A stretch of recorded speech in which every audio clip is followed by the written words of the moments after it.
Slovakia পৌঁছতে প্রায় 3.5 ঘন্টা মতো সময় লেগেছিল।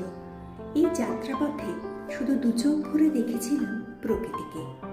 পুরো পথটাই ছিল ছবির মতো, যেন কোনো শিল্পী তার হাতের ছোঁয়ায় এই ছবিগুলো এঁকেছেন।